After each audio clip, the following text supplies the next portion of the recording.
দেখুন, পশ্চিমবাংলায় যেভাবে বম বন্দুকের কারখানা চারিদিকে পাওয়া যাচ্ছে আর যেভাবে বম বন্দুক চলছে, কাকে কখন লেগে যাবে কেউ জানে না।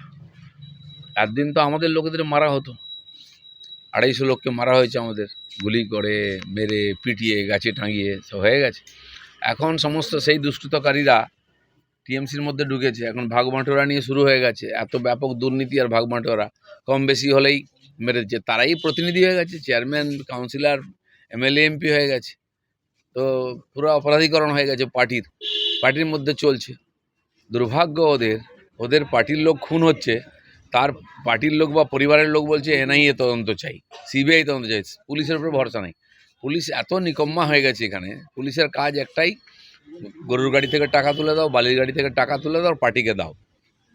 সবার জন্য কোটা ঠিক হয়ে গেছে, কোথা থেকে কত টাকা তুলতে হবে। তো পুলিশ কী করবে? ওইসব করে বেড়াচ্ছে আর দুষ্কৃতকে দাপিয়ে বেড়াচ্ছে। কলকাতার বুকে বোম ফাটছে, বন্দুক পাওয়া যাচ্ছে, কারখানা পাওয়া যাচ্ছে।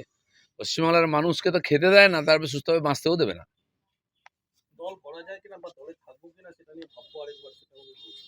একদিন ভাবেননি কেন? ভালো কামাই হচ্ছিল, ভালোই চলছিল। গুন্ডা পুষেছেন, খালি আমাদের গুলি মারবে?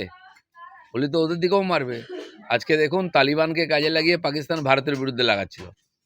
আজ তালিবান ওদের বিরুদ্ধে, সেনাদের খুঁজে খুঁজে মারছে, বম ফাটাচ্ছে।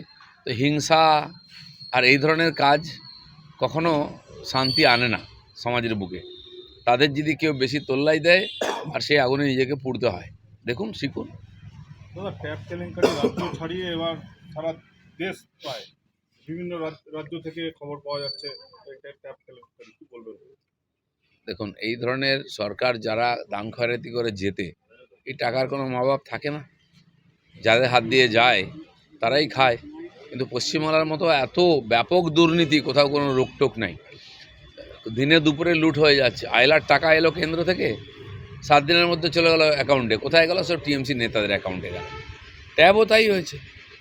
এখন হ্যাকার ও গল্প বলা হচ্ছে। তারপরে কতদিন এরকম করে চলবে? টাকা লুট হয়ে যাবে, আপনার লোকেরাই লুট করবে, আপনি একটা গল্প দেবেন, দিয়ে চিরদিন ওটা কদিন টিভিতে চলবে, লোক ভুলে যাবে। এখন ব্যাপক দুর্নীতি কোন ক্ষেত্রে, কোন ডিপার্টমেন্টে, কোন প্রকল্পের মধ্যে নাই?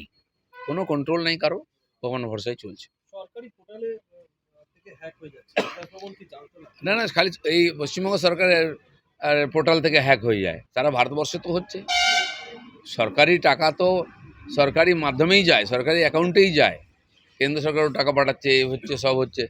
এই টাকাটা লুট হয়ে গেল কারণ কি? এর কোনো বেহিসাবি টাকা কোথার থেকে আসছে, কোথায় যাচ্ছে। লক্ষ্মী ভাণ্ডারের টাকা, ট্যাবের টাকা। সবচেয়ে দুঃখের বিষয়, গরিব বা পরিবারের ছেলে মেয়েদেরকে উনি আশ্বাস দিয়েছেন যে ট্যাব দেবো, তারপরে পয়সা দেবো, সেটাও লুট করে খেয়ে নিচ্ছে। এর চেয়ে দুঃখের কী হবে? ইডি আপনার তল্লাশিতে পেয়েছে প্রচুর পরিমাণে টাকা, ডিয়ার লটারি, কি বলবেন? এই লটারি বহু জায়গায় নিষিদ্ধ আছে। এখানে দিনরাত চলছে, প্রতিদিন লটারি হচ্ছে। আর এখানে কত 600 কোটি টাকা এদিক ওদিক হয়, এটা আমরা জানি। এর আগেও লটারির টাকা ধরা পড়েছে পশ্চিমবাংলায়। আর এই যত অনৈতিক কাজ চলছে, সব জায়গায় টিএমসির নেতারা, লোকেরা যুক্ত আছেন, তাই এগুলো চলছে। তারা সবাই ভাগ পাচ্ছে। ঠিক করে তদন্ত হয়ে দেখা যাবেন টিএমসির কোনো না কোনো যুক্ত আছে। বলছি যে এই টাকা তো সমস্ত রাজনৈতিক দলকেই দেখা যাচ্ছে তারা নিয়েছে, তাদের থেকে বিভিন্নভাবে। তার মধ্যে উপরে রয়েছে রাজ্যের শাসক দল। শাসক দলের নেতৃত্বেই হচ্ছে। এখন যারা আশেপাশে তারাও তো ছিটেফোঁটা খেয়ে নেয়। যখন টাকা রাস্তায় পড়ে আছে নিচ্ছে, কিন্তু যাই নিক, অনৈতিকভাবে হয়েছে, বেআইনি হয়েছে, তার তদন্ত হওয়া উচিত। যারা এর সঙ্গে যুক্ত, সে কোন পার্টি, কোন জাতি, কোন ভাষী, ধর্ম দেখার দরকার নেই। আইনের আধারে তার শাস্তি হওয়া উচিত। চলুন। বাংলাদেশে হিন্দু সনাতনী যারা আছে তাদের উপর অত্যাচার নেমেছে এবং বিভিন্ন জায়গায় বাংলাদেশ যেদিন থেকে হয়েছে সেদিন থেকে অত্যাচার হচ্ছে। যতদিন চাপ ছিল ওখানে, আর হাসিনা সরকার ছিল, তারা চাপ রেখেছিল, এটা বাড়তে দেয়নি। এখন পুরোপুরি এক তো ওখানে উগ্রপন্থীদের হাতে চলে গেছে, মৌলবাদীদের হাতে, তারপরে অ্যান্টি সোশ্যালদের হাতে। প্রফেসরকে মারছে, জাস্টিসকে মারছে। এর আগে আপনারা দেখেছেন চিফ জাস্টিস সুপ্রিম কোর্টের পালিয়ে গেছিলেন, যেহেতু উনি হিন্দু ছিলেন। আবার তাই হয়েছে। সবাইকে টার্গেট করা হচ্ছে, খুন করা হচ্ছে, হিন্দুদের তাড়ি দিয়ে সম্পত্তি দখল করা হচ্ছে। আর কারা করছে? তারাই সরকার চালাচ্ছে, ওখানে কোনো কন্ট্রোল নেই।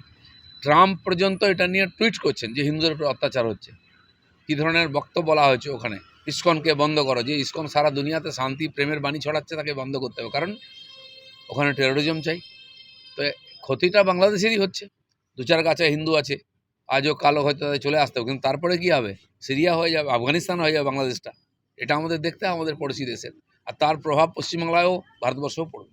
বলছি দাদা, সকালবেলা দেখা গেল আপনি এক প্রকার স্টান্ট হেলমেটবিহীন দিলীপ ঘোষ মোটরসাইকেল চালালেন রাস্তায়।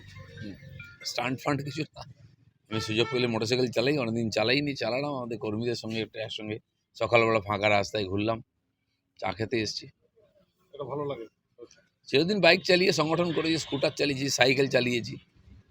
এখন পার্টির কারণেই গাড়ি করে ঘুরতে হয়, পার্টিরই গাড়ি, সিকিউরিটি দিয়েছে সরকার, বাকি তো একা একা গ্রামে গঞ্জে সংগঠন করেছি, সে অভ্যাসটা রাখতে হয়, যারা সংগঠন করে তাদেরকে এইভাবেই কাজ করতে হয়। সরকার বলছে সেফ ড্রাইভ সেভ লাইফ। সরকার সেফ নাই তো ড্রাইভ কিসে হবে? চলুন। সব খবর সবার আগে পেতে আমাদের চ্যানেলটি সাবস্ক্রাইব করুন এবং পাশে থাকা বেল আইকনটিতে ক্লিক করুন, লাইক ও শেয়ার করুন।